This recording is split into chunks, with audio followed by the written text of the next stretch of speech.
નમસ્કાર, હું છું મિહિર। સત્તાની સેમીફાઇનલ પરિણામ આડે ગણતરીના કલાકો બાકી છે। 4 રાજ્યોની વિધાનસભા ચૂંટણીમાં કોણ કોને હરાવે છે તેના પર દેશવાસીઓની નજર છે। મતદાન પૂર્ણ થયા બાદના એક્ઝિટ પોલમાં તો ભાજપનો ગોળો વિનમાં છે તેવી આગાહી પણ કરાઈ રહી છે, પણ હકીકતમાં કોણ જીતશે સત્તાની સેમીફાઇનલ એ તો પરિણામ બાદ જ ખબર પડશે। તો આના પર જ છે અમારી વિશેષ રજૂઆત કુંડળી।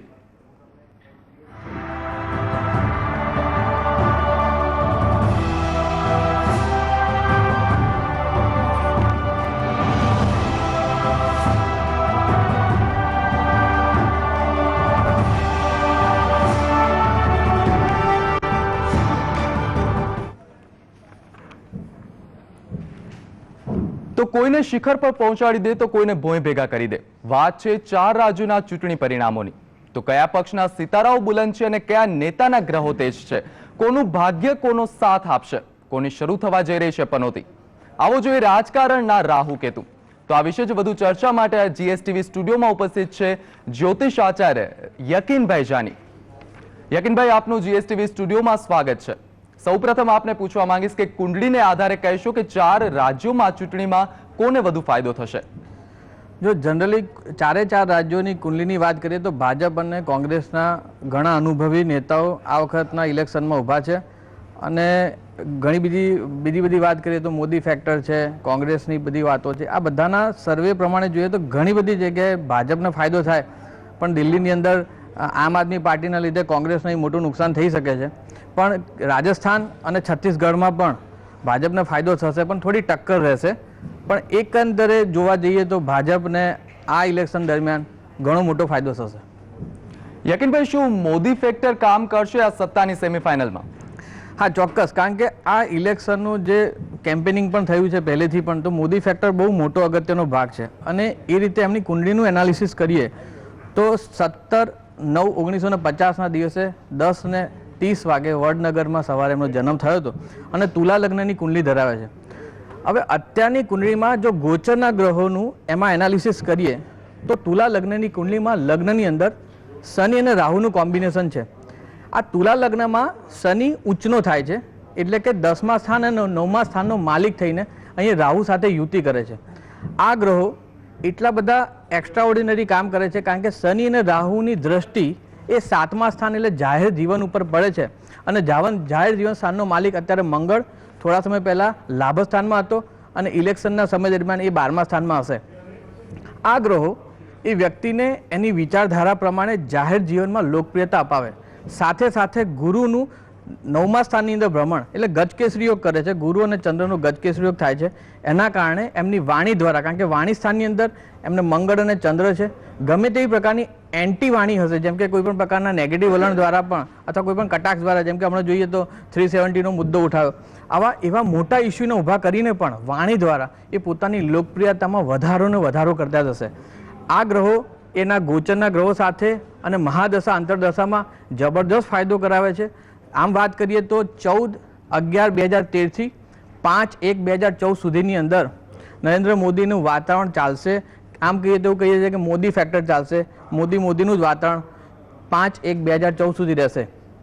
ત્યારબાદ 5/1/2014 થી 28/2/2014 સુધીના સમય દરમિયાન થોડુંક એમને સંભાળવાની જરૂર છે। એમના જ વિરોધીઓ અથવા તો એમની સાથે રહેલા લોકો સાથે એમને ઘણી બધી મહેનત કરવી પડશે, અથવા તો એવું પણ કહી શકાય કે બીજા જે પાર્ટી છે એમને એક કરવા માટે ઘણા બધા પ્રોબ્લેમોનો સામનો કરવો પડશે। એમના વિરોધીઓ એમને એડિટોરીનું બળ લગાવશે અને આ સમય દરમિયાન એમને માતાને કષ્ટ થાય તેવા પણ યોગ છે। પણ 29/9/2014 થી 18/4/2014 સુધીના સમયમાં એ ભારત ભ્રમણ દ્વારા પોતાની લોકપ્રિયતાને વિશ્વ સ્તર ઉપર પહોંચાડી જાય તેવા ગ્રહો છે। લોકપ્રિય નેતા બનશે અને સફળ યાત્રાઓ દ્વારા દેશની સામાન્ય પ્રજાને પોતાની સાથે એટેચ કરશે। ગ્રહો એવા કહે છે કે મોદી ફેક્ટર આ વખતના ઇલેક્શનમાં કામ કરી જશે અને કદાચ આગળ પણ આ ફેક્ટર વધુ કામ કરશે। જી બરાબર છે, આપે વાત કરી નરેન્દ્ર મોદીની। હવે આગળ વાત કરીએ તો સોનિયા ગાંધી અને રાહુલ ગાંધીનું રાજકીય ભવિષ્ય અંગે આપ શું કહેશો? સોનિયા ગાંધી 9/12/1946માં જન્મ છે ઇટલીમાં। એમની કુંડળી કર્ક લગ્નની કુંડળી છે, કર્ક લગ્નમાં શનિ છે, પણ ચોથે રહેલો ગોચરનો શનિ રાહુ અત્યારે એમના ચોથા સ્થાનમાં શનિ રાહુના કારણે એમના પોતાના હેલ્થ ઉપર પ્રોબ્લેમ થાય। ચોથું સ્થાન કુટુંબ સ્થાન છે, એટલે એમનું રાજકીય કુટુંબ સ્થાનની અંદર પણ ઘણી બધી અથડામણ થાય, ઘણો બધો સંઘર્ષનો સામનો કરવો પડે અને 2015 સુધીનો સમય એમના માટે ઘણો ઉતાર ચઢાવવાળો છે. આ કુટુંબની અંદર ઘણી બધી તૂટફાટ થાય તેવા સંજોગો છે. એમાં પણ કેતુમાં શુક્રની મહાદશાના કારણે પોતાના જ ઘરના લોકોનો વિરોધનો સામનો કરવો પડે, અથવા તો એવું કહી શકાય ચોક્કસપણે કે આ સમય દરમિયાન કોંગ્રેસની અંદરથી પણ પોતાના માનેલા મિત્રોથી પણ એમને અલગ થવું પડે અને કદાચ આગળ જતાં આ કોંગ્રેસમાં ફરીથી તૂટફાટ થાય તેવી શક્યતાઓ વધુ છે. એટલે આ સમય સોનિયા ગાંધી માટે બહુ જ કપરો છે અને એમને કદાચ આ સમય દરમિયાન ઘણા બધા રાજકીય અપ એન્ડ ડાઉન જોવા મળે. સાથે વાત કરીએ રાહુલ ગાંધીની, તો રાહુલ ગાંધીની કુંડલીમાં 18/6/1970માં જન્મ છે અને એમની મકર લગ્નની કુંડલી છે. સૂર્યમંગળની યુતિ એમના 6થા સ્થાનમાં હોવાના કારણે શત્રુઓ પર વિજય મેળવી શકે છે. સાથે સાથે પોતાની પાર્ટીમાં પોતાનું સ્થાન મજબૂત કરશે. મિત્રો એમને દગો આપે તેવી શક્યતાઓ છે. એમની સાથે હિત શત્રુઓ વધારે થાય. પરંતુ ચંદ્રમાં ચંદ્રની દશાના કારણે 15/2/2014 સુધીના સમય દરમિયાન એમની નેગેટિવિટી વધી શકે છે, એમની લોકપ્રિયતામાં નેગેટિવિટી વધી શકે. ચંદ્ર શનિની યુતિ એટલે ચંદ્ર શનિની મહાદશા 2017 બાદ એમને રાજકીય સ્થિરતા અપાવશે. એટલે એવું કહી શકાય કે 2017 સુધીના સમય દરમિયાન રાહુલ ગાંધી માટે પણ એટલો જ આકરો સમય છે જેટલો સોનિયા ગાંધી માટે છે. જી યકીનભાઈ, દિલ્હીમાં એક નવો પક્ષ પણ જોડાયો છે, આમ આદમી પાર્ટી. આ પાર્ટીનું શું ભવિષ્ય રહેશે? જો દિલ્હીની અંદર 3 મુખ્ય નેતાઓ છે, પણ એમાં અરવિંદ કેજરીવાલ જે આમ આદમી પાર્ટીને લીડ કરે છે, એમની 16/8/1968ના દિવસે જન્મ છે. એમની કુંડલીની એક એનાલિસિસ બહુ સરસ છે કે એમનું વૃષભ લગ્નની કુંડલીમાં લગ્નમાં ચંદ્ર છે, 4થા સ્થાનની અંદર સૂર્ય, બુધ, શુક્ર અને ગુરુનું કોમ્બિનેશન અને એમના 11મા સ્થાનમાં રાહુ છે, એમને નેચરલ ફાયદો કરાવશે. 6ઠે રાહુ શનિ અત્યારે ગોચરમાં છે, એમને ચોક્કસ ફાયદો કરાવશે. એમની લોકપ્રિયતા વધશે, શત્રુઓ ઊભા થશે, તેમ છતાં પણ એમની સામે ફાઇટ કરવાની તાકાત પણ એમનામાં એટલી જ સારી રહેશે. કારણ કે 6ઠે રહેલો રાહુ કુંડળીના દરેક અરિષ્ટોનો નાશ કરે છે, તો અહીંયા આગળ એમનો 100% ફાયદો થશે. બીજું, અત્યારે એમની જે મહાદશા ચાલે છે એ શુક્રમાં રાહુની, એટલે અપેક્ષા કરતાં પણ વધુ સારું પરિણામ એ આ વખતના ઇલેક્શનમાં મેળવી શકશે. અને જાહેર જીવન સ્થાનનો જે માલિક છે એનું પણ કોમ્બિનેશન બહુ સારું હોવાથી પ્રજા સાથે પોતાની વાણી દ્વારા હૃદય સુધી પહોંચી શકે તેવા ગ્રહો છે. અને આ સમય દરમિયાન આ પક્ષને અને અરવિંદ કેજરીવાલને દિલ્હીમાં મોટો ફાયદો થશે. જી યકીનભાઈ, રાજનીતિના કેવા છે રાહુ કેતુ એ અંગેની ચર્ચા આપણે આગળ પણ ચાલુ રાખીશું, પણ દર્શક મિત્રો અમારી વિશેષ રજૂઆતમાં સમય થઈ ગયો છે એક બ્રેક લેવાનો. લઈએ એક બ્રેક.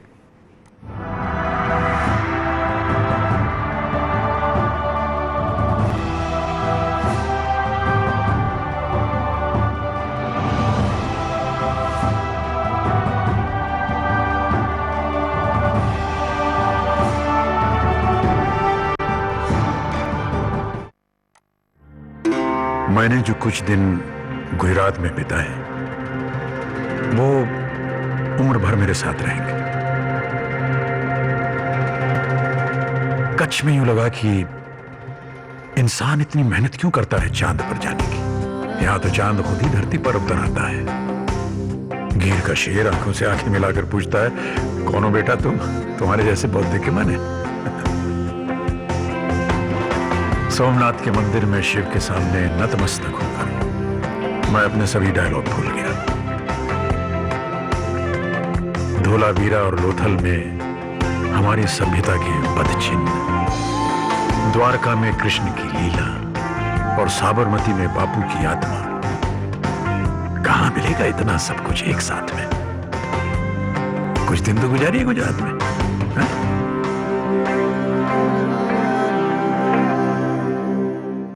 फ्रूटी फन है ज्यादा, चॉकलेटी कुकीज पे दिल फिसला. वाडीलाल के डिलिशियस फ्लेवर्स मजेदार बनाए समर्स. वाडीलाल आइसक्रीम, हैप्पीनेस का स्वाद. Voted as India's most trusted ice cream brand. पढ़ता है, खेलता है, झूलता उछलता है, दौड़ता कभी कभी दौड़ कराता है. आगे आगे बढ़ता है इंडिया, अमूल दूध पीता है इंडिया. जश्न मनाता, सेहत बनाता, लाइफ के मैदान में बाजी मार लाता. आगे आगे बढ़ता है इंडिया, अमूल दूध पीता है इंडिया. ड्राई फ्रूट्स की रिचनेस, डिलाइटफुल फ्लेवर्स महफिल सजाए.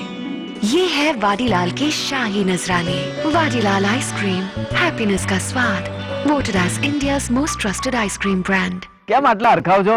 આજે એક મોટી ચંત્યા દૂર થઈ ગઈ। કઈ ચંત્યા? બીમારીની સારવારના મોટા ખર્ચાઓની ચંત્યા। કેવી રીતે? મારી પાસે માં છે। એ તો જગ આખાની પાસે છે। એ નહીં, આ માં ગરીબી રેખા હેઠળ જીવતા કુટુંબોને ગંભીર બીમારીના કપરા સમયમાં સાથ આપવા આવી છે મુખ્યમંત્રી અમૃતમ યોજના માં। રાજ્યના તમામ જિલ્લાના બધા જ ગરીબી રેખા હેઠળ જીવતા કુટુંબોને મળશે આ યોજનાનો લાભ। ગંભીર બીમારીઓ જેવી કે દાઝેલા, હૃદયના રોગો, કિડનીના રોગો, મગજના રોગો, ગંભીર ઈજાઓ, નવજાત શિશુઓના રોગો, કેન્સર તથા સંખ્યાબંધ ઈજાઓ મળીને કુલ 480 પ્રોસિજર માટે કુટુંબ દીઠ વાર્ષિક મહત્તમ ₹2 લાખ સુધીની ખાનગી અને સરકારી હોસ્પિટલોમાં મળશે ઉત્તમ પ્રકારની સારવાર બિલકુલ મફત। રાજ્યના કુલ 38 લાખ બીપીએલ કુટુંબો પૈકી 15 લાખ કાર્ડ તૈયાર। બીપીએલ લાભાર્થીની નોંધણી માટે દરેક તાલુકામાં કિયોસ્ક ઉપલબ્ધ, જ્યાં પોતાના નામમાં ભૂલનો સુધારો કરાવી શકાશે। કુટુંબના કોઈ સભ્યને માં હેઠળ દાખલ અથવા રદ કરાવી શકાશે। કાર્ડ સ્પ્લિટ કરાવી શકાશે। સ્થાનાંતરની માહિતી તથા કાર્ડ ખોવાઈ ગયું અથવા નુકસાન થયું હોય તે અંગેની કામગીરી કરી શકાશે। તમે પણ આજે જ તાલુકે જાઓ અને નોંધણી કરાવી આવો। અલ્યા થા ઉભો। મુખ્યમંત્રી અમૃતમ યોજના માં આપશે આધાર, નહીં રહે કોઈ ગરીબ સારવાર માટે લાચાર।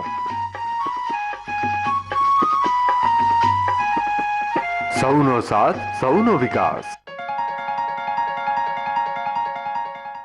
Oh, it's a strange feeling,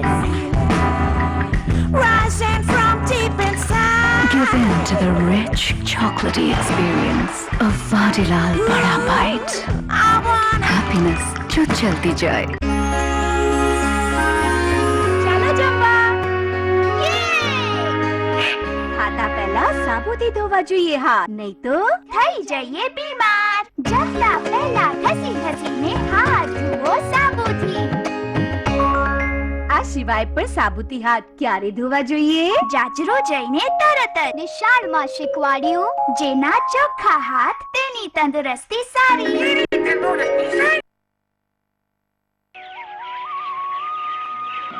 બસ પૂરી આટલું જ?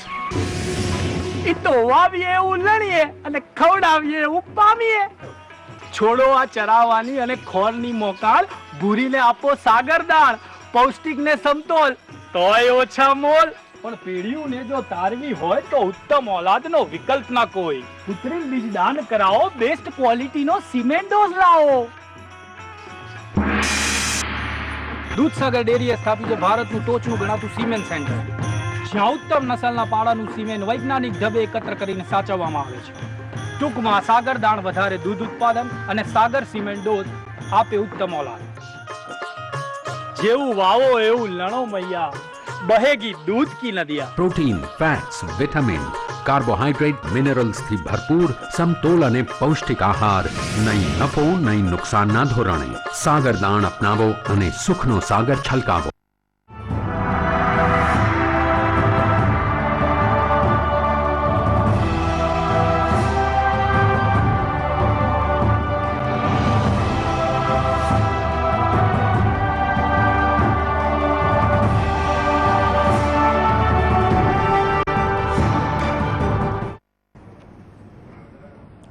Welcome back. તો ચર્ચા કરી રહ્યા છે યકીનભાઈ જાની। યકીનભાઈ, હવે આપને પૂછવા માંગીશ કે શીલા દીક્ષિતનું રાજકીય ભવિષ્ય શું છે? જો શીલા દીક્ષિતની વાત કરીએ તો 31/3/1938માં જન્મ છે અને કર્ક લગ્નની કુંડળી છે। કર્ક લગ્નની કુંડળીમાં એમના 5મા સ્થાનમાં રાહુ છે અને 10મા સ્થાનની અંદર મંગળ, શુક્ર અને બુધ છે। એમના 11મા સ્થાનની અંદર કેતુ છે અને 7મા સ્થાનની અંદર નીચનો ગુરુ છે। આ શીલા દીક્ષિતની કુંડળીની વાત કરીએ તો રાહુમાં શનિની મહાદશા અત્યારના સમય દરમિયાન બહુ મોટું નુકસાન એમને કરાવે। આ સમય દરમિયાનના જે ગ્રહો બતાવી રહ્યા છે, કદાચ એમની રાજકીય સ્થિરતા માટે પણ એક બેલેન્સ છે કે નહીં, એક મોટો પ્રશ્નાર્થ થશે। આ સમય દરમિયાન અહીંયા કોંગ્રેસને અને શીલા દીક્ષિતની કુંડલીના કારણે બહુ મોટું નુકસાન થશે। કદાચ આવનાર સમયમાં શીલા દીક્ષિતને રાજકારણમાં કેવી રીતે શરૂઆત કરવી એ પણ એક પ્રશ્નચિહ્ન છે, કારણ કે અહીંયા ગાડી 4થા સ્થાનમાં ગોચરમાં રહેલા શનિ રાહુનું દ્રષ્ટિ 12મા સ્થાન ઉપર all type of the losses, એટલે દરેક પ્રકારના ક્ષેત્રમાં એમના કોઈપણ પ્રકારના પ્રયત્ન દ્વારા નિષ્ફળતા અપાવશે અને કદાચ આવનાર સમયમાં એમને ઘણા બધા નુકસાનનો પણ સામનો કરવો પડે। આ ઇલેક્શનમાં એમને રાજકીય પોતાની સ્થિરતા ટકાવી રાખવા માટે ગ્રહો સપોર્ટ કરતા નથી ને આ ઇલેક્શનમાં એમને ઘણું મોટું નુકસાન થશે. જી યકીનભાઈ, આગળ વાત કરીએ તો હર્ષવર્ધન પણ આ ચૂંટણીના મેદાનમાં છે, ત્યારે હર્ષવર્ધનના કુંડળીના ગ્રહો શું સંકેત આપી રહ્યા છે? હર્ષવર્ધન 19/12/1954 એમનો જન્મ છે અને કન્યા લગ્નની કુંડલીમાં લગ્નમાં ચંદ્ર છે. બીજા સ્થાનની અંદર શુક્ર શનિનું કોમ્બિનેશન, ચોથા સ્થાનમાં ધનના સૂર્ય રાહુનું કોમ્બિનેશન, છઠ્ઠા સ્થાનમાં મંગળ એન્ટીબાયોટિક કામ કરશે અને એમના 11મા સ્થાનમાં ઉચ્ચનો ગુરુ એ સમાજમાં એમને લોકપ્રિયતા અપાવશે, કારણ કે એમની જન્મ કુંડળીના 7મું સ્થાન એટલે જાહેર જીવનનું સ્થાન છે અને બીજું સ્થાન એ વાણીનું સ્થાન છે. સ્વગ્રહી શુક્રની વાણીના કારણે, પોતાની એક આગવી છબીના કારણે સમાજમાં લોકપ્રિયતા દ્વારા લાભ મળે, કારણ કે લાભ સ્થાનમાં રહેલો ગુરુ એમને ફાયદો કરાવશે. સાથે ગોચરમાં અત્યારે 10મું સ્થાન એટલે સત્તાનું સ્થાન છે, ત્યાં આગળ ગુરુનું ભ્રમણ એ એમને લોકપ્રિયતા અપાવશે અને એમના રૂલના કારણે ભાજપને દિલ્હીની અંદર ઘણી સારી સફળતા મળી શકે. છઠ્ઠે રહેલો મંગળ એ શત્રુઓ પર વિજય અપાવે અને ગોચરમાં રહેલો મંગળ આત્મવિશ્વાસ અપાવે. આ ગ્રહો સ્ટ્રોંગ હોવાના કારણે દિલ્હીના રાજકારણમાં અત્યારે હું એવું જ કહી શકું કે ભાજપ અને અરવિંદ કેજરીવાલ વચ્ચે સીધી ફાઇટ હશે. અહીંયા ચોક્કસ અંગે અહીંયા હર્ષવર્ધનના ગ્રહોના કારણે ભાજપને અહીંયા સારો સપોર્ટ મળશે, પરંતુ કેજરીવાલ અહીંયા સારી ફાઇટ આપશે. એટલે અહીંયા ડાયરેક્ટલી કોંગ્રેસને એવોઇડ કરીને અરવિંદ કેજરીવાલની આમ આદમી પાર્ટી અને ભાજપ બંને વચ્ચે સીધી ટક્કર રહેશે. જી યકીનભાઈ, હર્ષવર્ધન, શીલા દીક્ષિત અને કેજરીવાલના ગ્રહો જોતા શું લાગી રહ્યું છે કે દિલ્હીના રાજકારણમાં આ વખતે કોની સરકાર બનશે?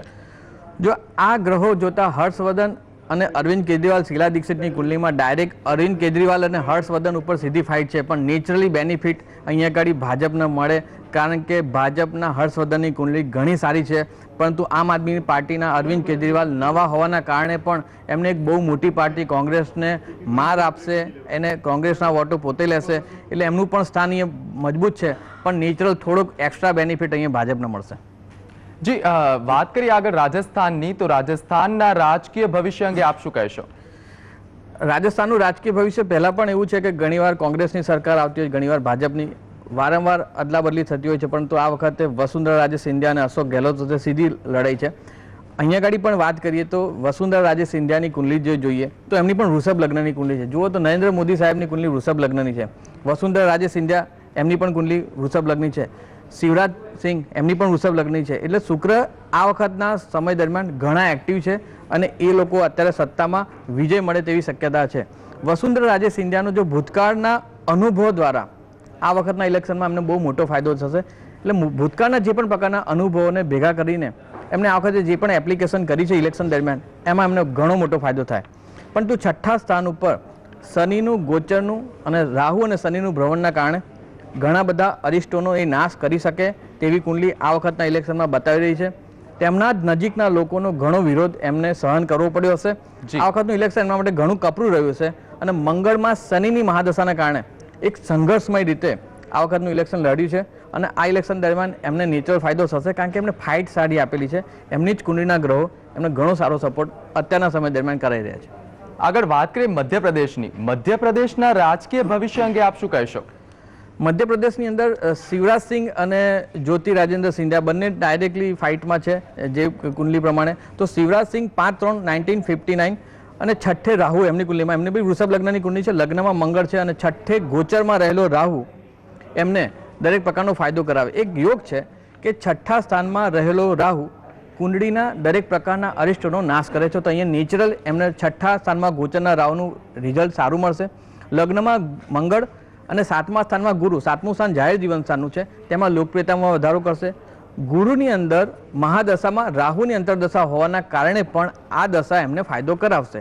એટલે આ સમય દરમિયાન એમની લોકપ્રિયતા, એમની કામ અને એમની આગવી છબી અને અત્યારના સમય દરમિયાનના ગ્રહોની જે કોમ્બિનેશન છે એમના ફેવરેબલ છે. તો આ ઇલેક્શનમાં શિવરાજ સિંહને પણ ડાયરેક્ટલી સીધો ફાયદો થશે. જે આ અંગેની ચર્ચા આપણે આગળ પણ ચાલુ રાખીશું, પણ દર્શક મિત્રો, અમારી વિશેષ રજૂઆતમાં ફરી એક વખત સમય થઈ ગયો છે બ્રેક લેવાનો. લઈએ એક બ્રેક.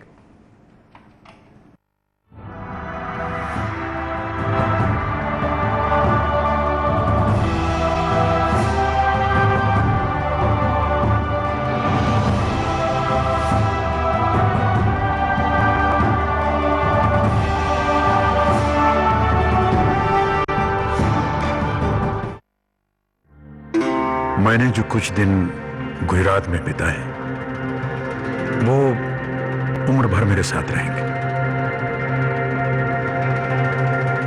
कच्छ में यूं लगा कि इंसान इतनी मेहनत क्यों करता है चांद पर जाने की। यहां तो चांद खुद ही धरती पर उतर आता है। गिर का शेर आंखों से आंखें मिलाकर पूछता है, कौन हो बेटा तुम? तुम्हारे जैसे बहुत देखे मैंने। सोमनाथ के मंदिर में शिव के सामने नतमस्तक होकर मैं अपने सभी डायलॉग भूल गया। धोलावीरा और लोथल में हमारी सभ्यता के पदचिन्ह, द्वारका में कृष्ण की लीला और साबरमती में बापू की आत्मा। कहां मिलेगा इतना सब कुछ एक साथ में? कुछ दिन तो गुजारिए गुजरात में। हा?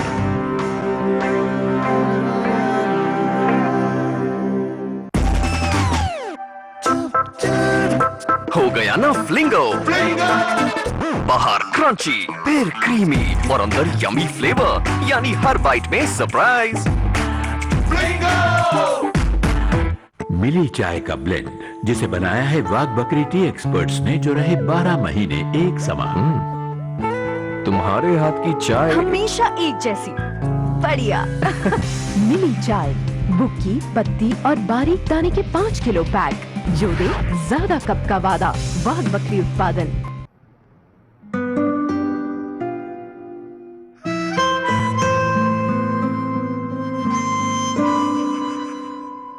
सपने भी कभी थकने लगे तो जगाती है चाय, जिंदगी के संघर्ष में साथ निभाती है चाय।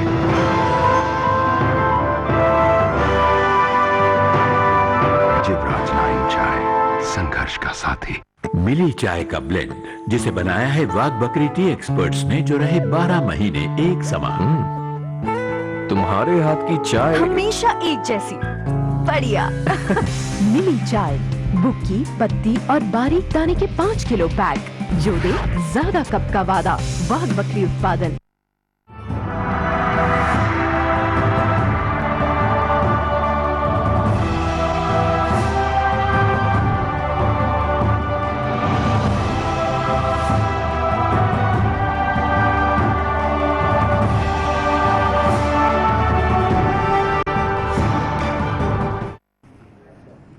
Welcome back. તો રાજકારણના રાહુ કેતુની ચર્ચા કરી રહ્યા છે યકીનભાઈ વાત કરતા હતા મધ્યપ્રદેશની. જ્યોતિરાદિત્ય સિંધિયા વિશે આપનું શું કહેવું છે, એના ભવિષ્ય શું કહેવું છે? જ્યોતિરાજેન્દ્ર સિંધિયા 1/1/1971 દિવસે જન્મ છે અને એમની કુંડલી મકર લગ્નની કુંડલી મેં ઘણી જ એક્સ્ટ્રાઓર્ડિનરી સારી કુંડલી છે. શનિમાં શુક્રની દશા એમને ફાયદો કરાવશે. 10મે શનિ રાહુની યુતિના કારણે અત્યારના સમય દરમિયાન એમને ઘણો સંઘર્ષ કરવો પડશે. પરંતુ કુંભ રાશિના ચંદ્ર સાથે લગ્નની સેકન્ડ હાઉસની અંદર ચંદ્ર રાહુનું કોમ્બિનેશન હોવાના કારણે અને સેકન્ડ હાઉસ વાણીનો કારક હોવાના કારણે ત્યાં નુકસાન કરાવે. સપ્તમેશ ચંદ્ર જે જાહેર સ્થાનનો માલિક છે એ સ્થાનનું રાહુ સાથેનું કોમ્બિનેશન, એટલે એમને જાહેર જીવન સાથે જાહેર જે લોકો છે તેમની સાથે એટલી નજીકતાથી ન જઈ શકે જેટલા આ સમય દરમિયાન શિવરાજ સિંહ જઈ શક્યા છે. અને આ માલિક સાથે રાહુની યુતિના કારણે એ પોતાની સ્ટ્રેન્થ તો કોંગ્રેસ પાર્ટીમાં સારી આપશે, પરંતુ એ કોંગ્રેસ પાર્ટીને ભાજપ કરતાં સારી લીડ નહીં અપાઈ શકે, પણ એ પોતાનું સ્થાન મજબૂત કરશે. ઇન્ડિવિજ્યુઅલી એ કોંગ્રેસના એક સારા નેતા તરીકે ઉભરીને આવનાર સમયમાં આવશે. પરંતુ અહીંયા આગળના એમપીની અંદર એ કોંગ્રેસને મોટો ફાયદો શિવરાજ સિંહના કમ્પેરમાં નહીં કરાવી શકે, એટલે નેચરલી અહીંયા શિવરાજ સિંહને વધારે સારી સફળતા મળે એવા યોગ છે. જી યકીનભાઈ, આગળ વાત કરીએ છત્તીસગઢના રાજકીય ભવિષ્યની, તો તેના રાજકીય ભવિષ્ય અંગે આપનું શું કહેવું છે? છત્તીસગઢમાં રમણ સિંહ છે, 15/10/1952 જે ભાજપમાં છે, તેમની જો કુંડલીનું એનાલિસિસ કરીએ તો ધન લગ્નની કુંડલીમાં મંગળ એ એમના આત્મવિશ્વાસમાં વધારો કરશે. ગોચરમાં 7મા સ્થાનમાં ગુરુનું બ્રહ્મણ એ સમાજમાં લોકપ્રિયતા સાથે લીડરશિપ તેમને અપાવશે. અને ગુરુની અંદર અત્યારે એમને બુધની મહાદશા હોવાના કારણે ઇલેક્શનમાં જબરજસ્ત ફાયદો કરાવશે. આ સમય દરમિયાન એમની જો રાજકીય સ્થિરતાની વાત કરીએ તો સિંહ રાશિમાં રહેલો ચંદ્ર એમને રાજકીય સ્થિરતા પણ અપાવશે અને આગળ જતાં એમની લોકપ્રિયતામાં પણ વધારો થશે. સામે જોઈએ અજીત જોગી 29/4/1946 જન્મ છે અને એમની કુંભ લગ્નની કુંડલી છે. ગુરુમાં શનિની દશાના કારણે તેમને પણ ફાયદો થશે, પણ ગોચરમાં શનિ અને શુક્રનું 12મા સ્થાનમાં અને 9મા સ્થાનના પરિવર્તનના કારણે પણ એમને ત્યાં ફાયદો વધારે સારો થઈ શકે છે. અને પરંતુ અહીંયા એક વિશેષ પોઈન્ટ છે કે 8મા સ્થાનમાં રહેલો મંગળ એમને નુકસાન કરાવે, એટલે ઘણા બધા એવા ફેક્ટરો હશે જેના કારણે તે અહીંયા નુકસાન થઈ શકે છે. બંનેની કુંડલીની કમ્પેરિઝન કરીએ તો બંને વચ્ચે બહુ જ કટ્ટર ફાઇટ છે, પણ નેચરલ બેનિફિટ થોડાક અંશે રમણસિંહને મળશે, કારણ કે ગોચરના ગુરુના કારણે, લોકપ્રિયતાના કારણે, અને ગુરુ એ ડાયરેક્ટલી રાજકીય લેવલ ઉપર એક અલગ લેવલ ઉપર લઈ જાય છે, તો આ ગુરુના કારણે રમણસિંહની કુંડલીમાં અહીં થોડોક ફાયદો થશે, પણ અહીંયા ટક્કર કાંટાની રહેશે. જી યકીનભાઈ, પોલની વાત કરીએ તો ચૂંટણી પૂર્વેના અને ચૂંટણી પછીના પોલ ભાજપનું પલડું ભારે દેખાડે છે, પરંતુ જ્યોતિષ શાસ્ત્ર આ અંગે શું કહે છે? જો પોલ પણ એક એમની પ્રણાલી હશે અને એ પોલ પ્રણાલી પ્રમાણે એ બતાવતા હશે, પણ અહીંયા આગળ ડાયરેક્ટલી જો એસ્ટ્રોલોજીકલ માધ્યમથી જોઈએ તો એમના વ્યક્તિના ગુણો કયા છે, એમની છાપ લોકો ઉપર કેવી રીતે ઊભી કરી શકશે, અને એ છાપ ઊભા કર્યા બાદ લોકો એમના પ્રત્યે શું લેશે અને એમને કેટલો ફાયદો થશે, લાભ સ્થાનમાં ગ્રહો સારા છે કે નહીં, વાણી દ્વારા એમને ફાયદો થાય એવો છે કે નહીં, આ બધાનું એનાલિસિસ કરતાં એક વ્યક્તિની ઓળખ સમાજમાં ગયા બાદ એ વ્યક્તિને કેવો ફાયદો કરશે એ ગ્રહો કહી શકે. અને ગ્રહો દ્વારા આ એનાલિસિસ એવું કહી શકાય છે કે અહીંયા આગળ ભાજપને દિલ્હીમાં પણ થોડીક ટક્કર છે, પણ બીજા બધા રાજ્યોમાં ભાજપને સારી સફળતા મળશે. અને આ ગ્રહો જોતા એવું કહી શકાય કે આ ઇલેક્શન મોદી ફેક્ટર પણ કામ કરશે, અને સાથે સાથે સમાજમાં એક નવું વાતાવરણ સર્જાશે. અને હું એવું માનું છું કે દરેકના ઓપિનિયન પોલ આપવાના રીત અલગ છે, બધાના નિયમો છે, અને જ્યોતિષના પણ એક અલગ નિયમો છે, એ પ્રમાણે પોતપોતાની રીતે બધા ઓપિનિયન પોલ આપે છે, પણ એસ્ટ્રોલોજીકલી ઓપિનિયન પોલ વ્યક્તિની ઓળખ બતાવે છે, અને એના દ્વારા સચોટ માર્ગદર્શન મળી શકે કે કયા વ્યક્તિને આવનાર ભવિષ્યમાં ઇલેક્શનમાં વોટ પણ આપવો અને કયું સાચું છે. તો એસ્ટ્રોલોજીકલ બેઝ ઉપર અને બીજા બધા ફેક્ટર પર બધા પોતપોતાની રીતે સરખા જ હોય છે. જી, આ સમગ્ર મુદ્દે ચર્ચા કરવા બદલ યકીનભાઈ આપનો આભાર. તો અમારી વિશેષ રજૂઆતમાં દર્શક મિત્રો અત્યારે બસ આટલું જ. વધુ સમાચાર માટે આપ જોતા રહો GSTV. નમસ્કાર.